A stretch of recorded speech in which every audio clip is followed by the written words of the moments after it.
six-time Pro Bowler, three-time first-team All-Pro safety that is now with the Baltimore Ravens organization. Great to chat with Earl Thomas. How you doing, Earl? How you doing, Rich? I'm good. Yeah? Life's good for you? Oh, life's great, bro. I can't complain at all. So you're in Texas right now, in the state of Texas right now, chatting with me? Yeah, so I'm in Austin, Texas. Okay. And then you're getting ready to go to Baltimore for the off-season workout program next Monday, correct? Yeah, so I'll fly out on the 14th and be for the first day. Okay. What's it going to be like for you to walk into a new spot, new facility, new digs, new situation, new everything, Earl? I think I got the first time jitters out the way. When we had the press conference, I got to see the castle. I got to see some of the staff. I introduced myself to everybody. And with my teammates, I've been talking to these guys through group chat. So I'm getting myself very familiar with everybody around the building. Okay. And what was it like for you to be able to be a free agent for the first time and see what the market bears? It's been a long time coming for you, it seems, as you've been aiming for that day. What was that day or those days like for you, Earl?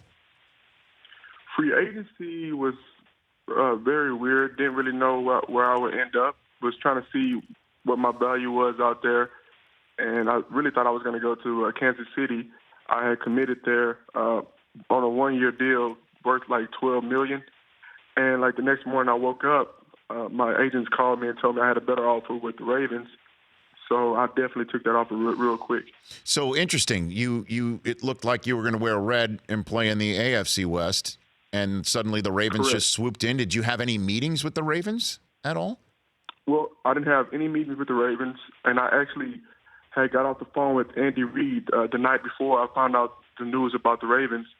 So, and the Chiefs actually was about to send me a private jet, and me and the family was packing up, getting ready to go, get on the jet, and go to Kansas City. And I woke up the next morning, and my agents told me that Baltimore really wanted me, and they offered me a mega deal, and I took that.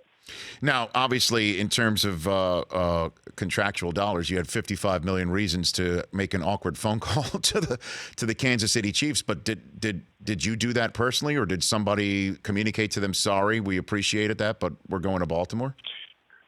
Yeah, so that was the first thing that came to mind. Just I didn't want to disrespect that organization because they believed in me for that 1 year, and they committed to me. But my agents told me that they would take care of it, and I just kind of let them guys work it out. And I got word back that Kansas City understood my situation, and they were fine with it. Earl Thomas here on the Rich Eisen Show. How close did the Cowboys, were the Cowboys ever in on the mix? Because obviously we all know your affinity for the state of Texas. Did they ever chime in? Well, they made their statements pretty clear in the media. They wasn't ready to pay me like I thought I was worth. So obviously I would have loved to play for the organization. I grew up a big fan of that organization and all the great players that came from the organization, but it just didn't work out. Earl Thomas here on the Rich Eisen Show. So what does it mean to be paid like this to you, Earl? Man, it feels great. It feels like all the work that I've put in over the course of my career wasn't in vain, and it feels great to be appreciated, most importantly. And I'm going to give that same value that they believe in me. I'm going to try my best to, bring my best self to the game and to the organization. Now, obviously, last time we saw you, you were being carted off or before your press conference with a broken bone in your left leg. How are you feeling? How is your body going into this right now? Man, my body's feeling great. I'm being consistent, and that's kind of fueling my faith. I can't complain at all where I'm at right now. I'm working hard with my little brother. I got the right people around me in my corner.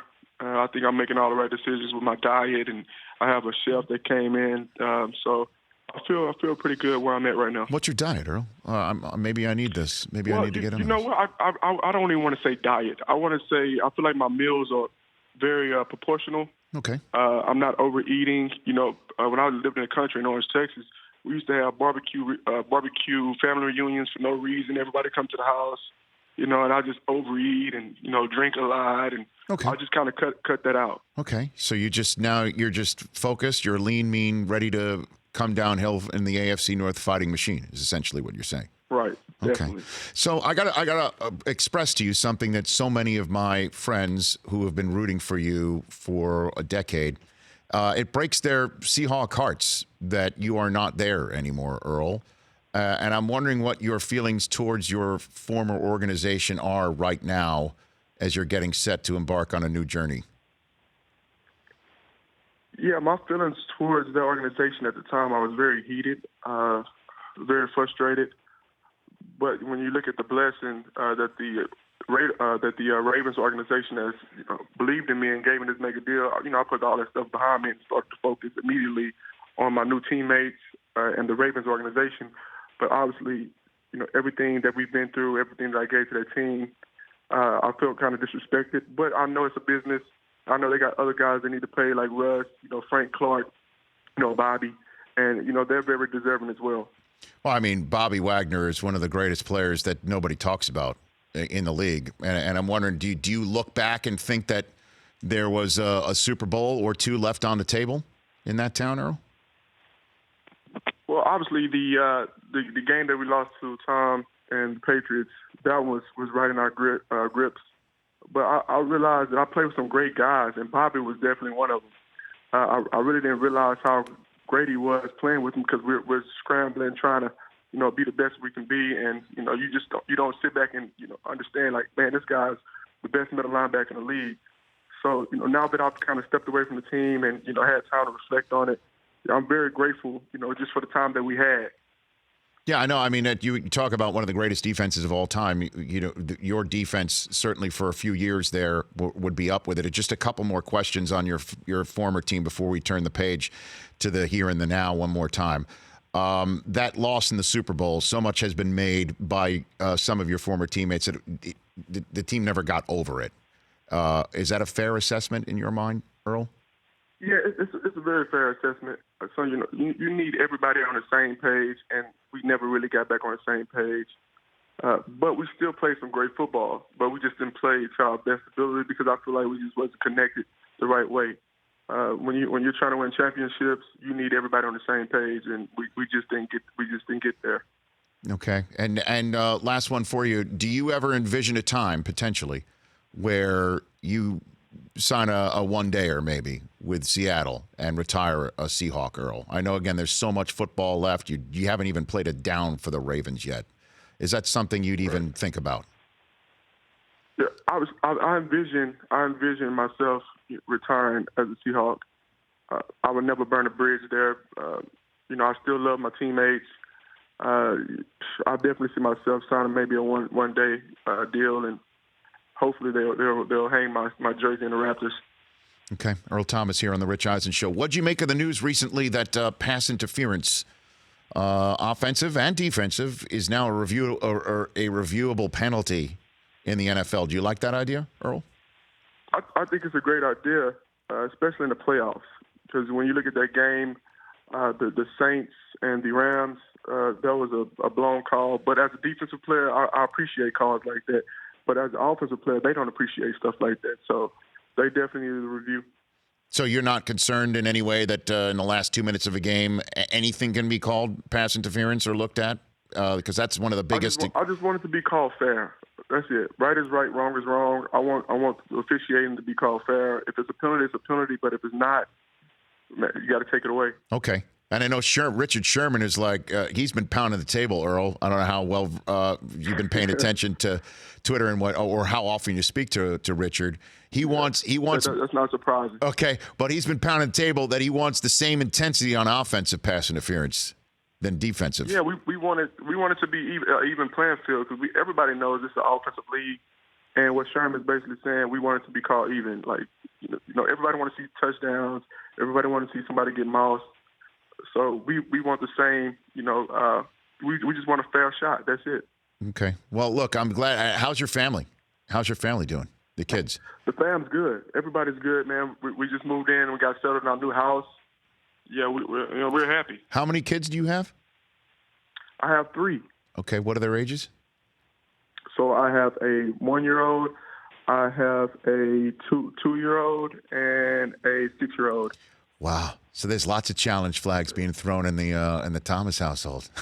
That's You're right. 6-2-1. Okay, and you're ready to. You know what? Let me make that correction. I'm sorry. I got a 4-month-old, not a 1-year-old. Okay. 4-month-year-old boy. You just rounded up. That's Yeah. okay. Not a problem. Yeah. Wow. You are in it. This is huge. And now you're heading off to Baltimore for a whole new setting. It's a whole new world for you, Earl. I'm so pleased for you that you got paid, that you got what you wanted, and go crush it. Everyone's talking about the Browns in that division, but I'm sure you're aware about that so far. Yeah, I got a nice receiving core. A nice quarterback. But we got the best secondary in the league, man. Okay. Do you want to expound on it a little bit? You got the best secondary already. Yeah, I feel like it's going to start with our secondary. We lost a couple of pieces in the middle. We lost Suggs. But I think the guys that we have now, we have a chance to be the best. Okay, Odell coming over the middle. That's all fine and good. Jarvis, as you know, you got to have your head on a swivel. Here comes Baker Mayfield. None of that. You're about to join that fray. Yeah, I feel like the way we're going to study, the way we're going to understand our position on the field, it's going to be very hard that you have success against us. Okay. All right, Earl. Thanks for the time. Really appreciate it. Let's chat down the line. Okay, will do. You got it. That's Earl Thomas, Ravens safety. For more of The Rich Eisen Show, tune to Audience Channel 239 on DirecTV for free on BR Live or download the Rich Eisen Show app.